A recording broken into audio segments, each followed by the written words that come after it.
bangunan akal. Kena ketuk ketampi super brain juga. Dia nak kemampuan intelektual dia. How much they could live with the creative thinking and critical thought. Sejauh mana dia ni boleh berfikir secara kreatif dan secara kritikal. Dia membangunkan sesuatu. Ada masalah mengeluhkah ataupun dijadikan itu sebagai peluang untuk sharpen dia skill, untuk menajamkan lagi kemahiran dia. Jadi kemajuan akal fikiran. Nombor satu tadi agama dia. Yang kedua kemajuan akal dia.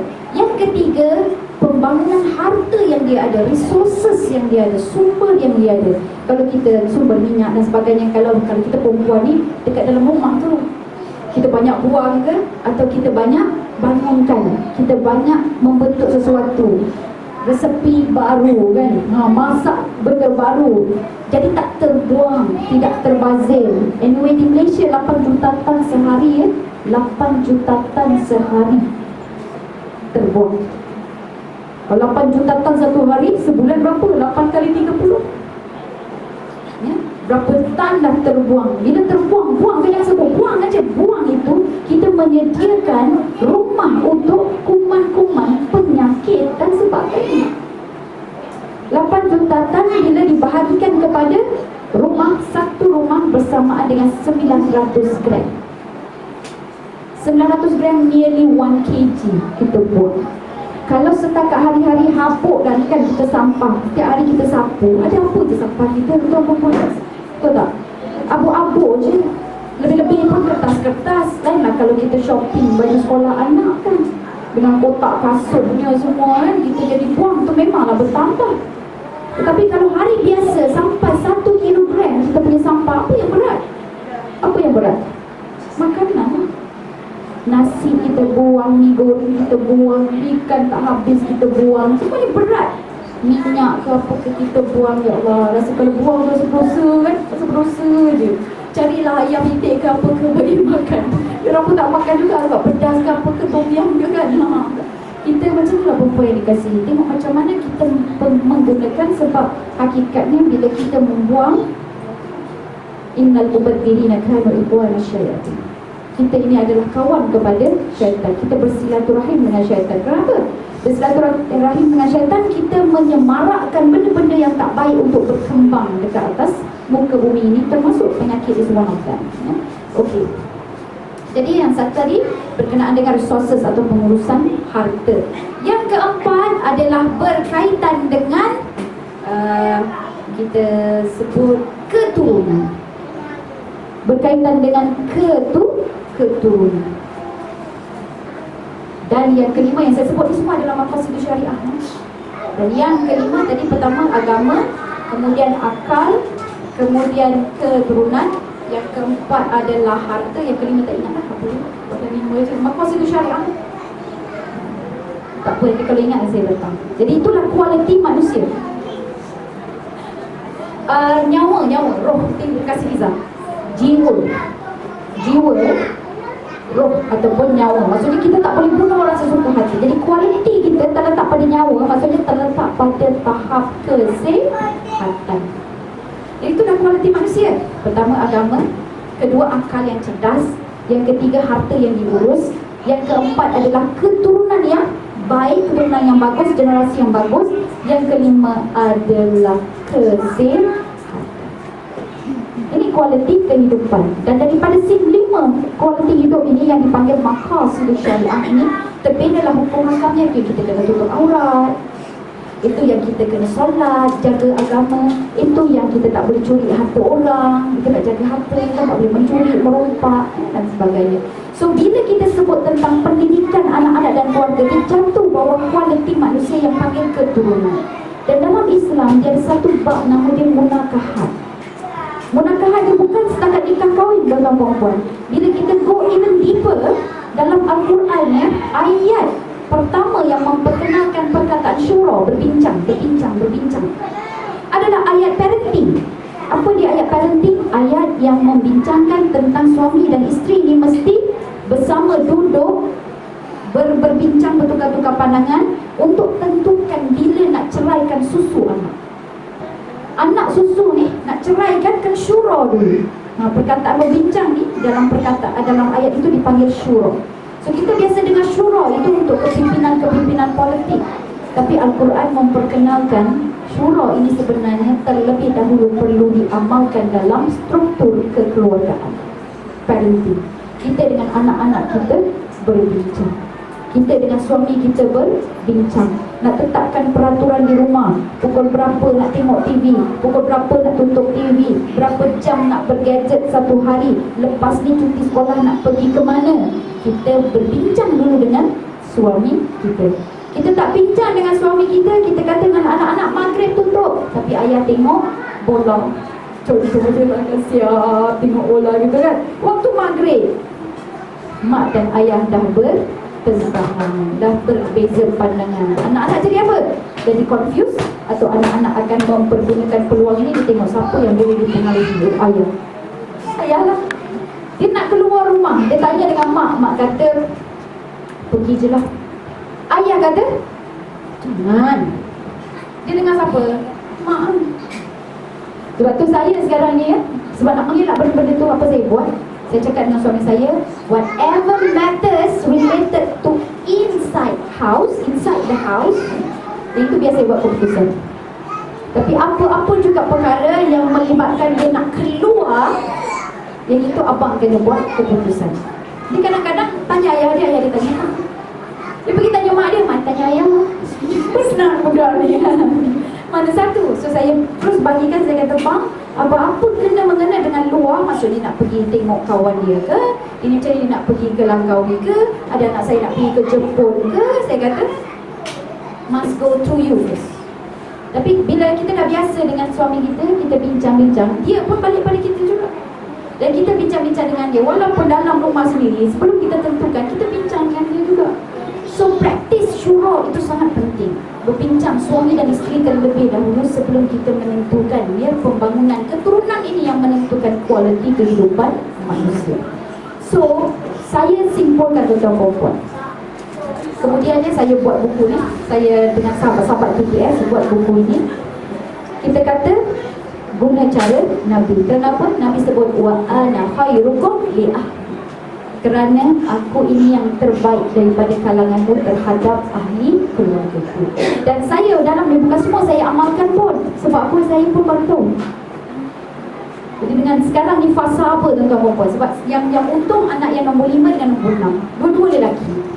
Yang nombor 1 sampai nombor 4 tu ikut perasaan. Walaupun dulu-dulu belajarlah juga sikit-sikit parenting, tapi parenting ni kita ikut style mak ayah kita. Mak marah-marah, saya pun marah-marah. Sampai terkadang sekarang ni apa yang mak cakap dulu, sekarang kita sambung, kita balik. Jadi macam mak saya kata, awak ingat bibi mak ni dibuat daripada Jepun ke? Di Jepun ke? Kalau dibuat daripada Jepun ke, habis dah. Nasib baiklah Allah ciptakan bibi macam tu. Kita sekarang ni ada tendensi nak cakap benda tu, benda yang sama juga. Kan? Sebab apa benda tu yang kita dengar dulu-dulu, yang sebenarnya kita tak suka dengar, tapi hari ini kita gunakan benda yang sama, perkataan yang sama dan juga metod yang sama dalam tuan-tuan. Jadi saya lihatlah dalam banyak keadaan rupa-rupanya kita ini kekurangan ilmu parenting yang dikirim oleh baginda Nabi Muhammad sallallahu alaihi wasallam. Bukan sahaja oleh Nabi Muhammad, seluruh para anbiya yang 25 itu juga ada dia punya khazanah dalam parenting. Sehingga kan bila saya membaca, baru saya dapat tahu Nabi, seorang Nabi ni, cerita lain tak ada kecuali cerita berkenaan dengan anak-anak dia je. 25 Nabi ni, satu orang ni cerita pasal anak-anak dia je. Tak ada pun cerita berkenaan dengan kaum dia. Tak ada pun cerita berkenaan dengan raja yang hidup pada zaman dia. Tapi Nabi ni dia mempunyai ramai anak. Dan Nabi ni dalam ramai-ramai anak, seorang saja yang menjadi Nabi. Anak dia seorang saja yang menjadi Nabi. Perkahwinan dia, cerita pasal keluarga dan anak-anak. Solely semua pasal anak-anak. Siapa dia? Nabi Ayub tak juga. Dia cerita pasal penyakit dia. Nabi Ibrahim tak juga. Nabi Zakaria tak juga. Dia masuk kalau tapi sebut tu ada tu. Memang ada dia punya cerita kekeluargaan dia. Tapi ini cerita dalam Al-Quran, cerita pasal anak-anak dia. Dia start daripada Y. Bapa Nabi Yusuf, Yakub. Dan memang betul saya kata, ya Allah, ya Tuhanku, there's a lot of treasure parenting, about parenting dalam Al-Quran, tapi kita tak cuba selami, ya tuan-tuan puan-puan. Saya kata, ya Allah, Tuhanku, sangat rugi, sangat-sangat rugi. Jadi kita mendidik anak-anak ikut perasaan, sedangkan Allah dah sediakan guideline untuk kita. Jadi dalam buku ini saya secara rendah hati, ya, memang tidak konflik dengan perempuan. Ini yang kita duduk sembang-sembang saja, dan saya cuba buat semudah yang mungkin supaya kita boleh amalkan. Sebab tujuan saya bukan nak bagi faham je, saya nak kita bersama-sama amalkan. Sebab generasi kita pada hari ini sangat-sangat dahagakan, ya, cara bagaimana nak mengasuh, cara asuhan yang terbaik. Dan cara asuhan yang terbaik sudah tentu kembali kepada baginda Nabi Muhammad sallallahu alaihi wasallam. Jadi buku ini tuan-tuan perempuan saya bahagikan kepada dua bahagian. Dalam buku ini ada dua bahagian. Bahagian yang pertama adalah berkenaan dengan melihat anak itu sebagai amanah. Dan seluruhnya cerita berkenaan dengan bagaimana Nabi Muhammad sallallahu alaihi wasallam melayan anak-anak. Jadi sebab tu dalam buku ini dia dimulakan dengan hadis, dia mulakan dengan ayat Al-Quran, kemudian dengan kata-kata ulama, antaranya Ibnu Katsir. Saya suka ambil daripada Ibnu Katsir sebab Ibnu Katsir ni dia explain apa yang ada di dalam Al-Quran. Manakala bab yang kedua, anda akan lihat bahagian yang kedua dalam buku ini, cerita dia menelusuri atau meneladani didikan anak-anak Nabi. Bukan anak Nabi Muhammad, tapi anak Nabi. Dia bermula daripada Nabi Adam alaihissalam. Sebab Nabi Adam alaihissalam ini, dia merupakan insan yang pertama dicipta oleh Allah Subhanahu Wa Taala. Dan kita tahu dia ada konflik, dia berhadapan dengan konflik dua orang anak dia, Qabil dan Habil, ya? Jadi Qabil dan Habil ni kita tahu cerita berkenaan cinta lah.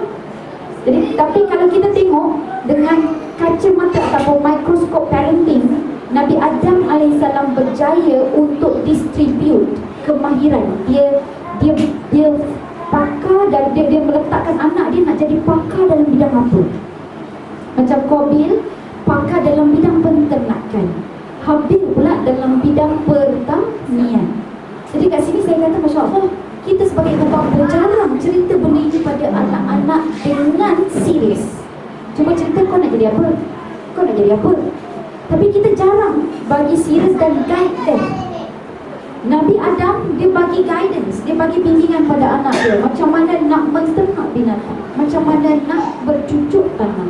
Sehingga kan usaha dia, usaha tangan Qabil dan Habil itu diiktiraf oleh Allah Subhanahu Wa Taala, dan Allah minta diorang mengadakan korban.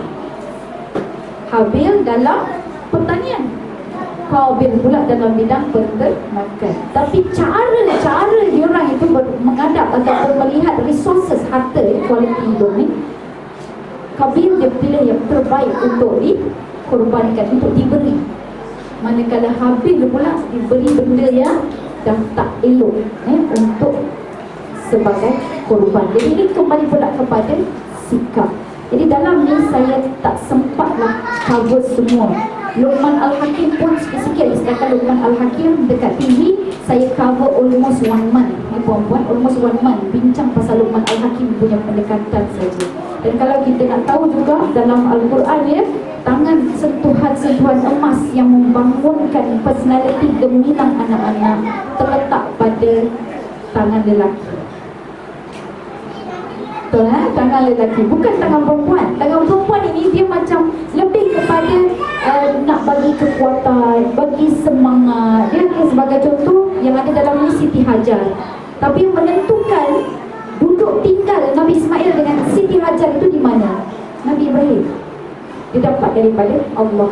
Maksudnya matlamat hidup itu ditentukan oleh suami ataupun bapa. Jadi bapa ni dia tidak boleh bersikap ini jaga anak-anak tu mak lah, umi ya umi. Ibu jaga. Ibu tu lebih pandai. Kan?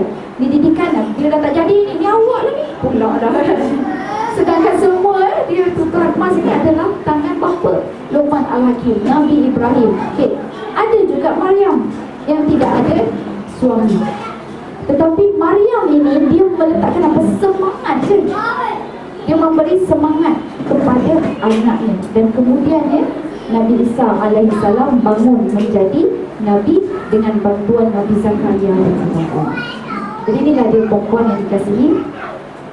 Kisah pasal parenting ataupun keibubapaan memang sangat penting kerana kita menentukan generasi yang ini kualiti manusia yang dibentuk oleh Allah Subhanahu Wa Taala. Cuma kita tak buatlah ya. Jadi di bahagian 2 ni saya bincang berkenaan dengan Nabi Adam, ada juga Nabi Ibrahim, ada Nabi Nuh, ada Siti Hajar, Siti Sarah pun ada. Begitu juga dengan Nabi Yaakob sedikit ya. Nabi Yaakob sedikit. Yang selebihnya ni tak sempat. Bukan tak sempat apa, sebab kita nak 365 saja kan. Jadi dah cukup dah. Ada lagi yang lain, insya-Allah doakan saya, Allah bagi kekuatan kepada saya untuk lebih bersama-sama jadi menyelongkar lah ya khazanah-khazanah Islam yang sepatutnya menjadi di dunia kita. Saya merujuk kepada 2 buah buku utama. Satu Tarbiyatul Aulad yang Abdullah Nasir Uwan, yang kedua adalah Prophetic Parenting. Selain daripada itu saya merujuk kitab Tafsir Ibnu Katsir, dan satu lagi Qasasul Anbiya Ibratul Ulil Albab juga saya rujuk untuk mengetahui berkenaan dengan parenting. Dan sangat surprising ya, very surprisingly, rupanya anak-anak kita dengan gadget ni, kita rasa gadget benda baru, macam seolah-olah Islam ketinggalan. Tak, kita tuan-tuan. Gadget ni dalam Al-Quran ada satu surah yang kalau kita betul-betul hayati surah ni, kita tahu macam mana nak kawal, nak urus gadget dalam tangan kita. Apa diakah surahnya? Surah dia adalah surah Al-Hujurat.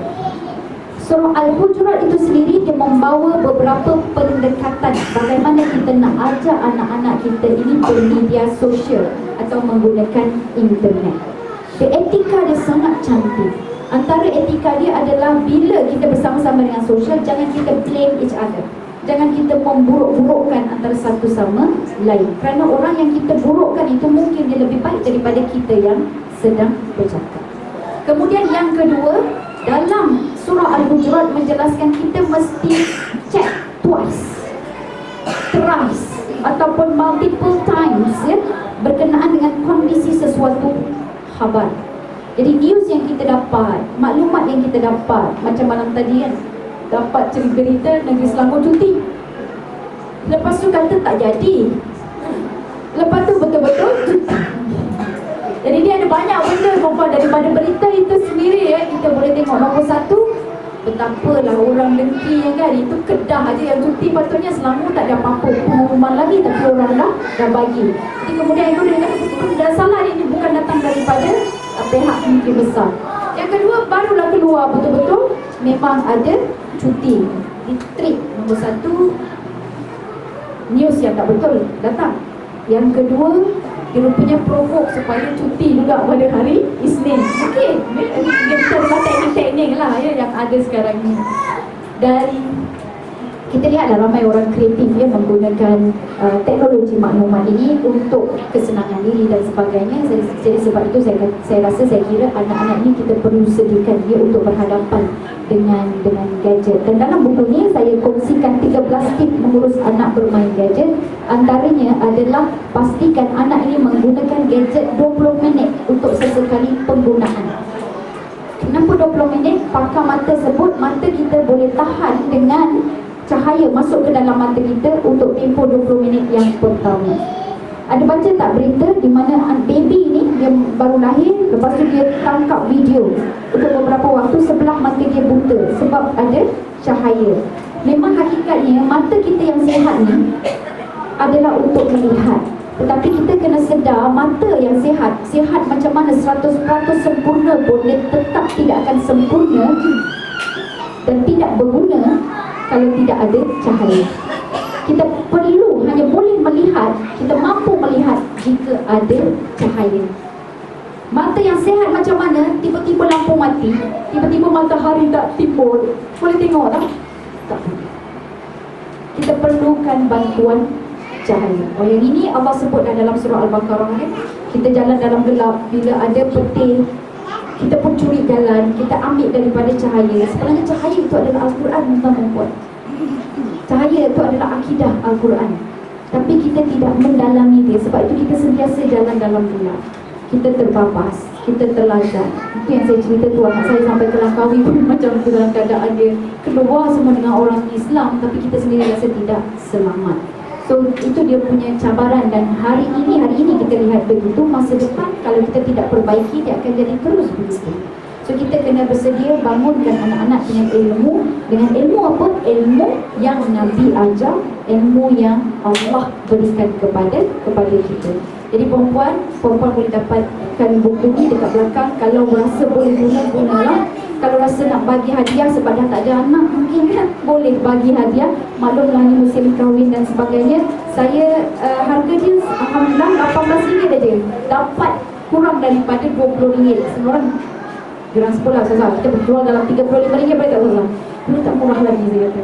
Sebab kalau boleh saya nak benda ni bagi orang baca, kemudian at least inspire you, ya. Sometimes benda ni bukannya ilmu besar sangat, dia nak inspiration saja. Whenever the moment you have been inspired, you akan cari sendiri. Anak-anak kita pun macam tu, the moment they are inspired, dia akan cari sendiri. Baik. Selain daripada apa yang ada di dalam buku ini, saya nak jelaskan juga, kita sebagai ibu bapa, kita perlu sediakan anak-anak ini untuk menempuh alam sosial, alam masyarakat. Kenapa? Kerana itu adalah mercu fasa terakhir bagi manusia. Manusia perlu berfungsi dalam masyarakat, perempuan yang dikasih. Bukan syok sendiri dengan keluarga dia. Bukan dia berkahwin, dia sahaja dengan keluarga dia, happy-happy. Tak ada. Satu masa saya baca cerita di mana anak kepada Saidina Abu Bakar berkahwin dengan seorang wanita yang cantik. Anak Saidina Abu Bakar namanya Abdullah. Wanita cantik itu nama dia Atikah. Bila diorang berkahwin, Abdullah tidak keluar rumah. Keluar rumah mungkin untuk beli makan ke atau ambil makan minum aja, lepas tu balik kembali. Abdullah tak bercampur dengan masyarakat sudah. Dia tak pergi sembahyang berjemaah lagi. Dia tak ikut dengan Nabi untuk menyelesaikan ataupun menyempurnakan misi strategi peperangan. Apa Abu Bakar buat? Satu masa selepas solat berjemaah, Abu Bakar balik, tengok, pergi ke rumah Abdullah. Dengar dia orang berdua duk gelak ketawa lagi dalam rumah. Kalau kita seronoklah menantu dengan anak kan, gembira, bahagia pada kita. Kemudian Abu Bakar panggil Abdullah. Waktu tu juga disuruh ceraikan Atikah. Ceraikan Atikah. Begitu pun masalah ya pula. Dia panggil nak suruh ceraikan. Rupanya memang cerai lah. Dah bercerai, sedihlah pula. Angau lagi. Dah rasa dah bercinta kena cerai lah pula kan. Dah bercerai angau, kata Abu Bakar, boleh kahwin. Kahwin balik. Maksudnya dah lebih daripada 3 bulan lah tu. Nak rujuk ke apa tu kan? Okey, nak rujuk balik boleh. Tapi dengan syarat. Syarat dia apa? Abdullah, jangan tinggalkan peranan kamu dalam masyarakat. Benda yang sama, saya terkejut bila baca Nabi Ismail dan Nabi Ibrahim. Ingat tak Nabi Ibrahim ziarah Nabi Ismail? Dia tengok menantu dia tak berapa baik kan? Dia kata tukar pintu rumah ni. Betul tak? Dia kata pasal suka hati dia. Dah pula kan suka hati dia dah nak kahwin. Kenapa pula macam ni? Saya cuba memahami kondisi ni, perempuan yang dikasih. Rupa-rupanya macam itulah kehidupan kita. Kita ini diciptakan untuk membangunkan masyarakat. Malah perkahwinan itu, industri perkahwinan, institusi perkahwinan ini sebenarnya nak menyediakan rantaian masyarakat yang sentiasa cemerlang, yang boleh mengurus dunia ini ikut arahan Allah Subhanahu Wa Taala. Kalau kita berjaya hari kita berdua je dengan family, kita adalah individu yang selfish. Sebab itu kita diajar untuk solat berjemaah. Kalau nak khusyuk, seorang-seorang kita senang khusyuk, solat sendiri. Tapi bila solat berjemaah dapat 27 pahala. Sedangkan solat berjemaah ni kadang-kadang kita tak habis baca Fatihah, imam dah rukuk. Kita dah habis baca Fatihah, ulang dah surah Ikhlas tu 2-3 kali. Imam tak rukuk-rukuk pula, kan? Dan lepas tu bila kita sujud, kita dah rukuk sujud, kadang-kadang telpon kita ni diduduki belakang sebelah. Kita dah duduk tahiyat tu dah menyengit je dah pula kan. Bila nak bangun, kepala teratuk pula dengan punggung orang depan. Kita nak khusyuk rupanya kat sini. Tapi kita ada untuk apa? Tolak ansur, memaafkan, gelak dengan kita punya kelemahan, kesalahan, kekurangan kan. Bila kita terantuk orang tu pun nak ke depan sikit. Dah habis solat, akan bagi macam tu kan. Jadi dia bawa, ya Allah, minta maaf, betul tak? Kita saling bermaaf-maafan, Masya Allah. Itulah dia satu spirit ataupun jiwa yang diajar oleh Islam hanya dalam solat berjamaah. Jadi kita berkahwin ini untuk apa? Dia dalam buku ni saya tulis, ajar anak-anak kita bahawa kehidupan kita adalah untuk beramal dengan surah Al-Furqan ayat 74. Kita biasa sebut dalam solat kita. Waladina yaquluna rabbana hab lana min azwajina wa dhurriyyatina qurrata a'yun waj'alna lil muttaqina imama. Dia ada dua tuntutan di situ yang menggambarkan tentang kenapa kita berkahwin. Kita berkahwin ni sebab apa? Kita nak pasangan kita qurrata a'yun, pasangan kita, zuriat kita jadi qurrata a'yun, penyejuk mata. Nak sebut penyejuk mata, tanya lah 50 orang 50 jawapan, 500 orang 500 jawapan, 5 orang 5 jawapan. Saya tanya kat suami saya kata, sejuk mata tu kalau awak ikut kata saya. Saya tanya dengan mak saya kata kalau sejuk mata, tapi jangan sebut qurrata a'yun. Kalau sebut qurrata a'yun nanti dia kata yang soleha. Dia jadi skema. Kita settle secara tak perasan kan, kita tengok apa yang sejuk mata pada dia. Jadi mak saya kata apa? Yang pandai masak. Saya tanya dengan ayah saya, sejuk mata ni pada ayah apa? Yang pandai picit kaki ayah. Kan lain sejuk mata. Sebab itu qurrata a'yun ini perlu didefinisikan, diterjemahkan ikut pencipta kita. Apa maksud qurrata a'yun? Rupanya dia sambung dengan yang kedua, tuntutan yang kedua. Wa ja'alna, ya Allah jadikan kami semua ini lil muttaqin, bagi orang-orang muttaqin. Orang muttaqin ni the best among the best tau. Cream of the crop kita kata. Nak kata cream of the crop yang paling bagus sangat, yang paling cantik, yang paling baik. Inna akramakum indallahi atqakum, yang paling baik, paling mulia di sisi Allah adalah paling bertakwa. Orang yang bertakwa ni kita minta apa? Bukan nak jadi orang bertakwa, kita nak jadi imam kepada orang bertakwa. Yang the best ni kena jadi imam, jadi pemimpin. So itu sepatutnya misi dan objektif perkahwinan. Kita menyediakan individu-individu. Walaupun sebelum tu kita tak tahu ngaji pun, kita tak tahu solat betul pun, tapi bila kita berkahwin, kita menggunakan institusi perkahwinan ini untuk lengkap melengkapi. Kita jadikan macam warna pet sebutlah apa yang penting, kerja sama, begitu sama dalam mempelajari sesuatu. Ada tema-tema bulanan kita, ada tema-tema harian kita, tema tahunan kita, perjuangan kita di dalam keluarga. Jadi sebab itulah Abu Bakar tahu berkahwin ini bukan untuk bersedap-sedap je. Dia marah dengan Abdullah, dia suruh cerai. Kerana apa? Kerana bila berkahwin, kahwin tu tak jadi kepada yang waja'alna lil muttaqina imama. Tak mampu nak jadi imam. Jadi imam pada nafsu sendiri je. Dia kena bangun sebenarnya membela bersama masyarakat. Mana sisi, sebab kita ni tak perfect kan. Siapa di sini berani kata, Ustazah saya baik 100%? Ni masalah dari sekarang. Tak berani. Siapa kata okey lah Ustazah, saya separuh lah Ustazah, 50% saya memang baik. Ni masalah dari sekarang. Tak berani kan? Tak berani. Siapa yang kata Ustazah, saya rasa insya-Allah lah 5% lah kot saya bagi makan kat saya Ustazah. Siapa yang berani tu 5%? Ni masalah dari sekarang. Ustazah nanti riak lah pula. Betul-betul perempuan kita ni 5% pun belum tentu kan. Tapi kita mengharapkan pasangan kita 100% baik. Fair ke tak fair tu? Very unfair. Kita tak baik tapi kita mengharapkan pasangan kita baik. Jadi kalau kita nampak pasangan tak baik, apa perlu buat? Kembali balik kepada natijah perkahwinan. Sebut pada pasangan kita, tapi dalam hati, jangan depan dia. Don't worry darling, I am here to help you. I am here to complete you. Nampak anak-anak? Silap ni. Don't worry darling, Umi is here to help you, to support you. Jadi cara kita melihat perkahwinan itu adalah untuk membangunkan masyarakat. Dan akhirnya umat yang akan ditunggu oleh baginda Nabi Muhammad SAW ini, umat yang berkualiti, umat yang mampu menegakkan assignment, tugasan yang dibagi oleh Allah Subhanahu Wa Taala sebagai khalifah di atas muka bumi. Sebab itu kita kena canai dan asuh anak-anak kita ikut apa yang diajar oleh baginda Nabi Muhammad SAW.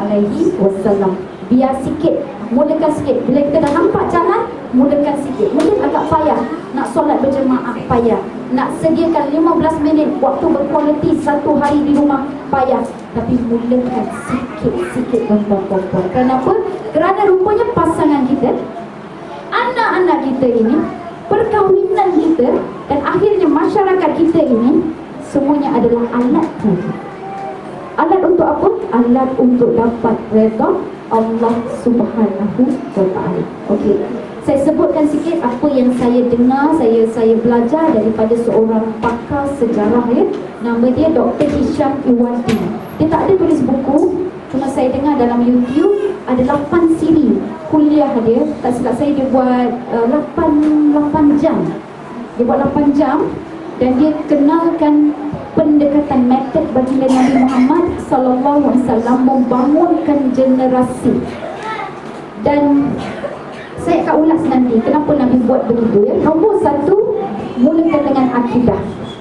Dan akidah ni bukan ajar yang sifat 99 nama Nabi, jenis-jenis tauhid, rububiyah, uluhiyah, asma' wa sifat, bukan. Fokus dia pada kenalkan pada anak Allah cinta dia. Allah cinta dia. Kita datang hari ni ada program, bawa anak-anak, tak hujan, bisik dekat anak. Allah sayang awak kan? Untung mak bawa awak. Kita nama dia siapa? Nama dia Danish. Untung mak bawa Danish. Sebab Allah sayang Danish, tak hujan. Semalam hujan, hari ni tak hujan. Apa anak rasa? Allah sayang saya. Dia tak cik saja. Percikkan Allah sayang dia. Bila Allah sayang dia, dia akan cari yang menyayangi. Itu akidah. Jadi saya satu benda ni nak explain kena 3 jam perempuan Kalau ada 6, I need 18 hours, 18 jam. Satu akidah. Yang kedua, ibadah. Ajar anak-anak berkenaan dengan ibadah.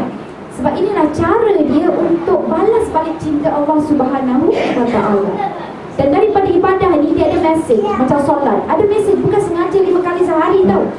Dia 5 kali sehari ni dia bentuk apa? Disiplin. Dia bentuk kita pengurusan kehidupan keseluruhannya. Sebab tu kena tutup aurat, kena tahu direction of the kiblat, kena bersih dulu, ambil wudu, macam-macam yang kita boleh belajar daripada hadis solat. Belum lagi puasa, belum lagi zakat, belum lagi haji ya. Jadi ibadah ni dia bawa apa? Seterusnya yang ketiga, akhlak. Dan akhlak ni selain daripada belajar daripada ibadah ni, kita fokus kepada akhlak baginda Nabi Muhammad SAW. Lepas akhlak, ada hormat orang, tahu untuk jaga diri sendiri. Yang keempat, pendidikan seks. Yang ni Nabi ajar juga. Dan pendidikan seks antaranya 3 benda yang paling penting. Nombor 1, perbezaan lelaki, perbezaan dengan perempuan. Apa peranan lelaki, apa peranan perempuan. Kenapa Allah jadikan lelaki, kenapa Allah jadikan perempuan. Pendidikan seks yang kedua adalah menuntun atau membimbing mereka maksud balik. Apa yang terjadi waktu balik bagi lelaki, apa yang terjadi pada balik waktu balik itu pada perempuan. Apa mesej di sebalik dia? Kenapa lelaki dengan mimpi? Kenapa perempuan dengan darah? Itu falsafah dia. Selain daripada itu, fiqh dia lah pula kan, taharah, bersuci dan sebagainya. Yang ketiga, kita ajak anak-anak ini menjaga maruah atau membela maruah. Jadi pendidikan seks is not about inside the room. Pendidikan seks about these 3 things. Yang akhir sekali adalah maruah. Sehingga kan para ulama kata ajar lelaki dengan surah Al-Ma'idah, konten bagi dia menguasai surah Al-Ma'idah. Bagi perempuan, ajar dia supaya menguasai surah An-Nur, surah An-Nur. Alimun Nisa hukum di surah An-Nur. Ini bukan daripada Nabi tetapi daripada para ulama. Kalau surah An-Nur itu datang daripada Sayyidina Umar. Sewaktu dia tulis surat kepada Gavina di Kufah, dia tengok Kufah tu dah jadi uptown. Dia dah girls dia pun dah jadi uptown girls ya. Anak-anak kotor, anak bandar yang sibuk, jadi tak nak terpengaruh dan sebagainya. Dia suruh kuasai surah An-Nur. Itu pendidikan seks. Lepas pendidikan seks dan kahwin bla bla bla bla, Nabi ajar pendidikan bermasyarakat, pendidikan sosial. Mulakan amalkan dengan tahu akhlak berjiran. Adab dengan jiran macam mana, adab melayan tetamu macam mana, adab dengan orang lain macam mana. Kalau tengok buku kitab Syakhsiyatul Muslim fi Daw'is Quran wa Sunnatin Nabi, dia ada 63 akhlak dengan etika dengan masyarakat. 63 terbanyak daripada akhlak-akhlak yang lain. So akhirnya masyarakat, habis dah 5. Mana yang ke-6? Yang ke-6 mana? Yang ke-6 kena buat daripada sekarang. Yang ke-6, sentuhan emosi. Pikat anak kita. Bagi anak kita, sayang, cinta kita, hormat dan respect kita. Sebab landasan dia based on trust. T-R-U-S-T, trust. Dia percaya kat kita. So bila percaya, mudah kita untuk ajak akidah. Sebab dia tak nampak Allah yang dia percaya pada kita. Tapi kalau dia tidak percaya pada kita, dia marah dengan kita, dia geram dengan kita, kita sikit-sikit sebut pasal Allah, sebut pula pasal pahala, sebut pula pasal dosa. Apa dia tengok kita? Dia memang bipin lagi, sikit-sikit neraka, sikit-sikit syurga. Macam nak baik sangat. Why? Because sentuhan emosi itu tidak ada. So tak kira mana kita berada, mulakan dengan sentuhan emosi. Baik, ini 6 yang diperkenalkan ya. Baik, kenapa permulaan ni step by step tau. Kenapa permulaannya dengan sentuhan emosi? Kenapa akhirnya dengan masyarakat? Pasal tak? Akhirnya dengan masyarakat. Sebab kita perlu menyediakan anak-anak untuk masyarakat. Dengan kata lain, we have to prepare our generation for the world. Nabi Muhammad adalah contoh lil alamin, rahmatan lil alamin, untuk the whole world. Dia bukan untuk kita. Dia bukan untuk cari menantu baik untuk kita. Dia bukan untuk masyarakat kita. Dia bukan untuk negara kita sahaja. Dia untuk dunia.